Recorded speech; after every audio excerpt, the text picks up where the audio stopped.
Hi Commandos, welcome to my YouTube channel AMNHU. My name is Raviteja, APSP constable. ఈ వీడియోలో AP constable ఈవెంట్స్కి వెళ్ళే ఆస్పిరెంట్స్కి చాలా doubts ఉన్నాయన్నమాట. ఆ డౌట్స్ ఏంటి అంటే నాన్ క్రీమిలేయర్ సర్టిఫికేట్ కొత్త చేయించాలా, community nativity date of birth certificate కొత్త చేయించాలా, రెసిడెన్సీ సర్టిఫికేట్ కొత్త చేయించాలా అని చాలామంది కామెంట్స్ పెడుతున్నారు.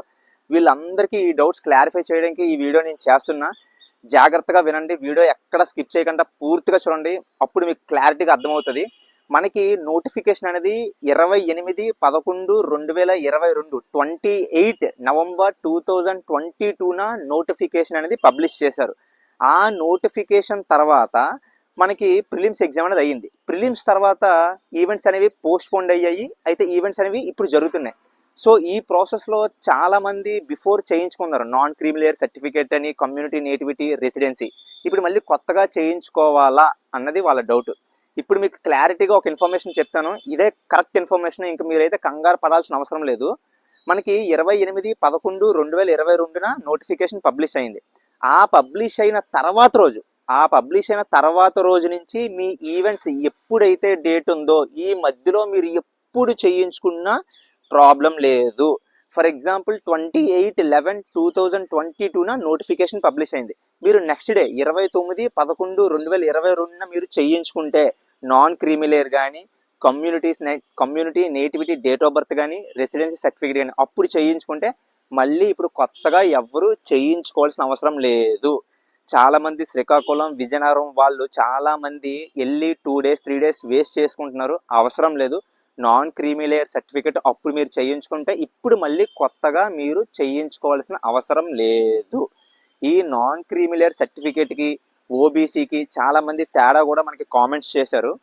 నాన్ క్రీమిలేయర్ సర్టిఫికేట్ అంటే మీ ఇయర్లీ ఇన్కమ్ 8 lakhs కన్నా తక్కువ ఉంటే మీకు రిజర్వేషన్ వర్తిస్తుంది. అంటే బీసీఏ, బీసీబీ, బీసీసీ, బీసీడీకి మీకు ఎంత కట్ ఆఫ్ ఉందో ఆ కేటగిరీలో మీకు వచ్చిన మార్క్స్కి మీకు జాబ్ వస్తుంది.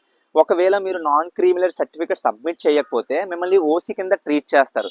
సో అందుకే నాన్ క్రీమిలేయర్ సర్టిఫికేట్ ఖచ్చితంగా మీరు తీసుకువెళ్ళండి. కొత్తదైతే అవసరం లేదు. పబ్లిష్ డేట్ తర్వాత ఎప్పుడు చేయించుకున్నా పర్లేదు. ఇదైతే అందరికి క్లారిటీ అర్థమైంది కదండి. అలాగే residency certificate, community nativity date of birth certificate కూడా. మళ్ళీ ఇంకోటి ఏంటంటే ఓబీసీ సర్టిఫికేట్ తెలంగాణ వాళ్ళు ఎవరైతే మన స్టేట్ కానిస్టేబుల్కి ఈవెంట్స్కి వస్తున్నారో వాళ్ళు మాత్రం ఖచ్చితంగా ఓబీసీ సర్టిఫికేట్ అనేది తీసుకురావాలి. మన స్టేట్లో ఏ జిల్లాలో జరిగినా మన స్టేట్కి సంబంధించిన వాళ్ళు ఓబీసీ పట్టుకెళ్ళవసరం లేదు. ఒకవేళ ఉంటే పట్టుకెళ్ళండి, అదైతే మ్యాండేటరీ కాదు. Only community nativity date of birth non creamy layer Telangana నుంచి వచ్చిన వాళ్ళు మాత్రం ఖచ్చితంగా ఓబీసీ కూడా పట్టుకు వెళ్ళాలి. ఇంకో డౌట్ ఏంటి అంటే మనకి కామెంట్స్ పెట్టిన వాళ్ళు ఇంకో డౌట్ ఏంటంటే అన్న గెజిటెడ్ ఆఫీసర్ సైన్ ఎవరు చేస్తారన్నా అని చాలామంది అడిగారు.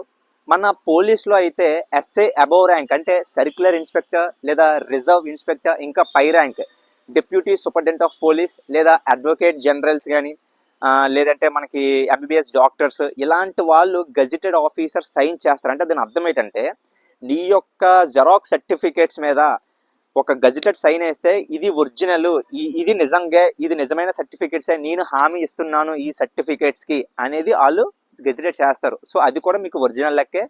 సో మీరు అన్ని సర్టిఫికేట్లతో పాటు ఒక 2 సెట్లు గెజిటెడ్ చేసుకొని ఒకటి అక్కడ సబ్మిట్ చేస్తారు, ఒకటి మీ దగ్గర ఉంచుకోండి. ఈ వీడియోలో మీకు మొత్తం క్లారిటీ అంతా మీకు తెలిసింది అనుకుంటున్నాను. ఎవరు కూడా ఇంకా టైం వేస్ట్ చేసుకోకండి, జర్నీ చేసి ఒక 2 days సర్టిఫికేట్స్ కోసం వేస్ట్ చేసుకోకండి.